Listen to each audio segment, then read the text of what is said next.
Hello everyone, we are now going to a mid-session review.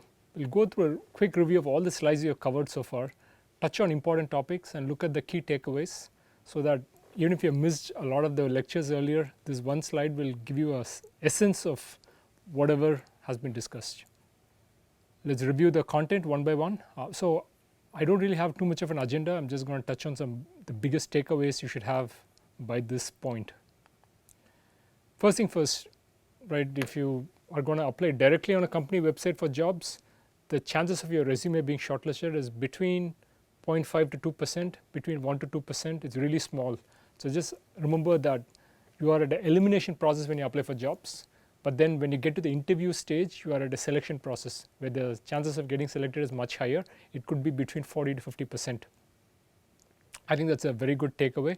And your goal as you work on this entire process, as you begin your job search process, is how do you get to interview, right? That's your number one goal. Not necessarily how to get to offer, but how to get to interview, because once you get into a selection round, you getting through is much easier. We talked briefly about the entire steps in the recruiting process, starting from the recruiter putting up a job posting on the career-based website, and then you got resume-based shortlisting, which happens if it is campus interviews. It again from there it goes down to assessments, and then interview day, where a lot of the HR folks and technical folks are going to ask you questions. But if you're going through a regular off-campus scheduling process, what happens is there's a pre-screening done where somebody calls you from HR based on resume shortlisting. Then there's a first round interview, which is typically done by somebody from the technical team, and then it goes to assessments and so on. So interview day is what you should be shooting for. Till that point, you're pretty much in an elimination game. Once you enter the interview day, you are in a selection game. We touched briefly about issues with high compensation. High compensation can mask a lot of things. You may not have too much work-life balance. They expect you to be working all the time as much as possible. The work-life balance can be brutal. You're working all the time. It's fine for some people, but not fine for others. Year-end appraisal can be bad. The working culture may not be great in some companies. Layoffs can happen anytime because you are highly compensated. You can always be replaced anytime when there's cheaper talent. You have to keep performing. You've got to keep adding value all the time.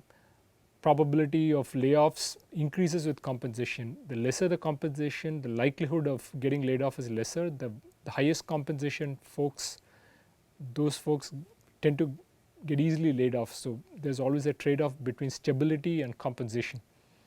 In terms of toxic working culture, that's something you often see in a place where results do all the speaking. Nobody cares for you as a person. It's always about the results you bring to the table. And there are people who sometimes wait to retire as fast as possible because they're done with this sort of lifestyle. So think about what is it you're getting into as you just look at compensation as the only factor. So look at a bunch of other factors before you make decisions. Non-stop travel can also be painful for some people, especially in consulting jobs. There could be a lot of work pressure in consulting finance jobs. Again, the same thing about it may not be feasible long term. You could be fired anytime. So these are factors you need to consider when you decide what sector do you want to be in. So do look at core engineering jobs very seriously, because sometimes you can be a good mechanical engineer, civil engineer, R&D engineer, and still have a great career, especially the early stages where you're tending to learn a lot. You can learn a lot of skills. You can get picked up for the best MBA programs because of the unique profile you bring to the table. We then go to the Indian job market. We touched on this briefly, but again, let's recap some big picture perspective. The 15 lakh graduates coming out every year, 1.5 million folks. Out of that, there are only 250,000 jobs being created. Out of 250,000 jobs, around 220,000 jobs are pretty much in this space of IT, ES, and computer science. Every other job put together, especially core engineering jobs, amount to maybe 30,000 jobs.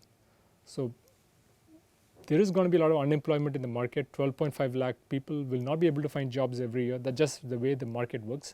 So the more you practice through resume prep, interview prep, your chances of getting a job increases. We also touched on other metrics. For example, there are lots of applicants for jobs, around 2,000 to 3,000 applicants. There are only maybe 20 people called for a vetting by the hiring manager. Out of that, they're probably going to select maybe 2 people, maybe 1 offer, 1 backup, right? That's the numbers who are going to be selected. If you're in a campus interview process, maybe more people could be selected. It could be around 10 people. But how do you get from 2000 to 10 people? That's a challenge. So again, that's the process you'll have to go through.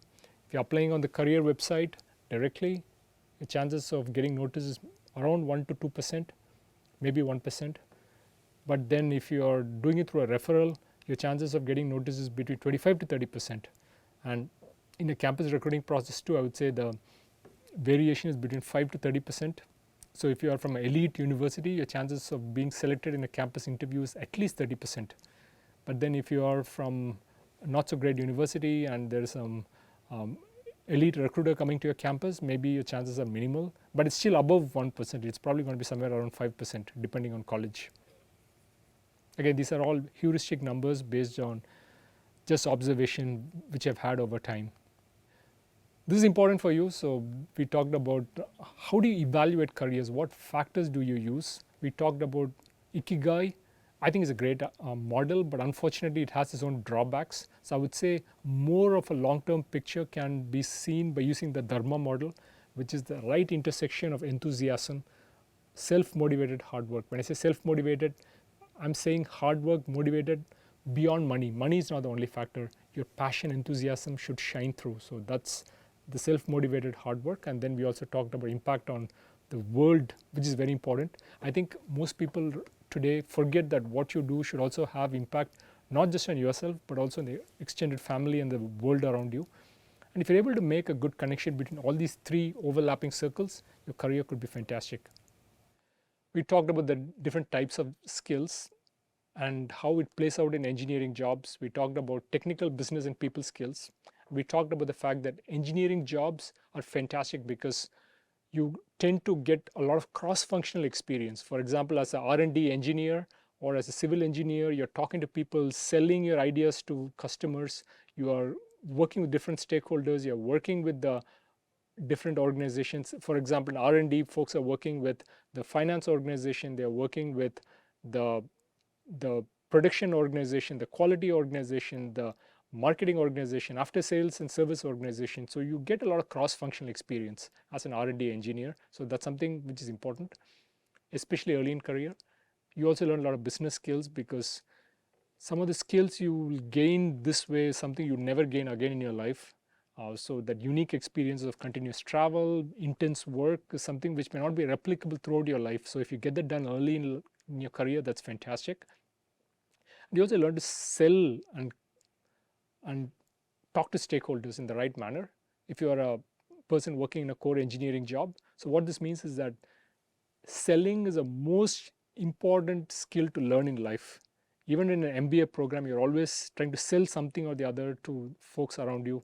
As a manager, you're always selling your ideas to a client, to an internal stakeholder all the time. So you learn to do a very good job when it comes to selling in core engineering. So do not miss that opportunity. Take it more seriously than you normally would. We talked about the different types of skills, technical, business, and people. And consulting companies typically focus more on business skills and people skills and less on technical skills. Likewise, finance companies maybe they give you a lot of in-house training, so they don't care too much about technical skills, but your communication skills have got to be fantastic. Your business skills have got to be really good. So every company has different sets of expectations. A core engineering job, on the other hand, may need more of technical skills. Even software jobs need more technical skills and less of the business and maybe less of the people skills. So for example, you could be a complete introvert and you could still get selected into a software engineering job because when you are active coder, you don't need too much of people skills. So you ask yourself, what skills do you bring to the table and what jobs make the most sense for you? We talked about beginning with identifying your top 5 companies, going to the career section of the website, downloading the job descriptions and looking at skills. We talked about doing a skill gap analysis where you list down the skills of the company. What type of skill is it? Is it business, technical skills, people skills? We talked about different skill levels, basic, intermediate, advanced, mapping what companies want and also measuring what do you have to offer. And ask yourself, is there a gap? Do this exercise at least 2 years before graduation. Then you can decide what courses do you want to take, what experience do you want to have. Do you want to bridge that skill gap through work experience, volunteer experience, internship experience, and so on. So there's just so many things you can do. It could be online courses, it could be Coursera, NPTEL courses. So ask yourself, what is it you want to learn? How do you want to bridge these gaps? And this can give you a very good way to create a course curriculum for yourself so that you are job ready when you finish your program.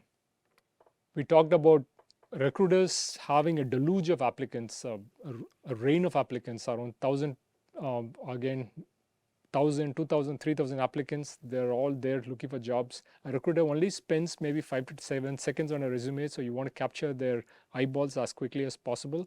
So they're not necessarily looking for how awesome you are or how good you are. All they care for is, are you a fit for the job description, especially the skills as defined in the job description. We talked about a quality resume. We talked about how you need to have all the contact details in the right place, no spelling mistakes, where everything is neatly aligned, similar fonts, no font is out of place, no additional gaps, clean white space, same format being used everywhere. It needs to have a clear objective, clear education with bullet points, and action verbs follow the bullet point. And then we talked about how you need to have your location and the dates listed very clearly. We talked about putting your courses in the education section.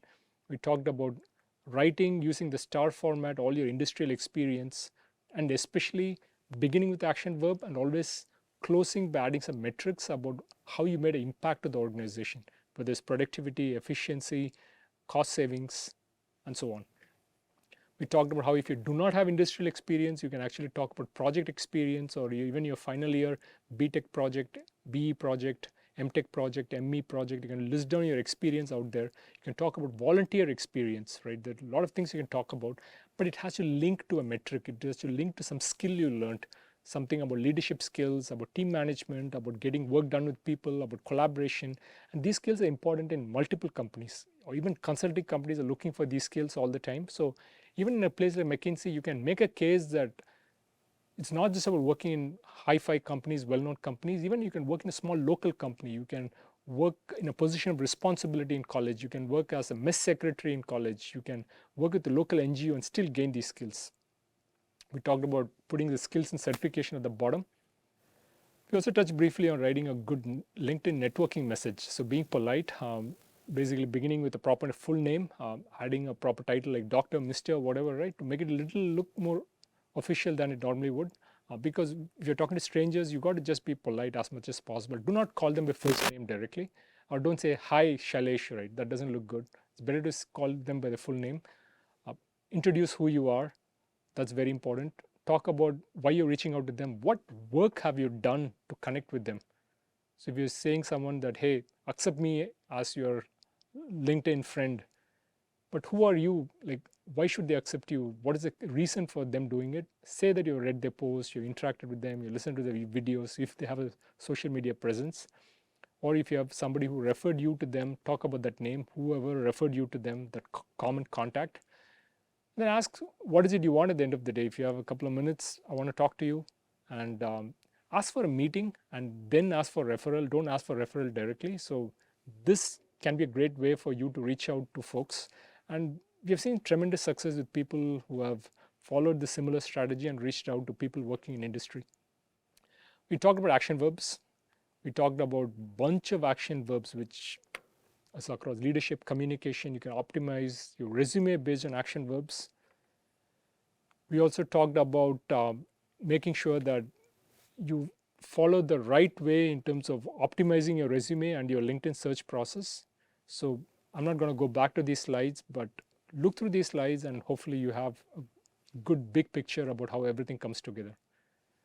Cheers, everyone. I'll leave the conversation with this. Thank you.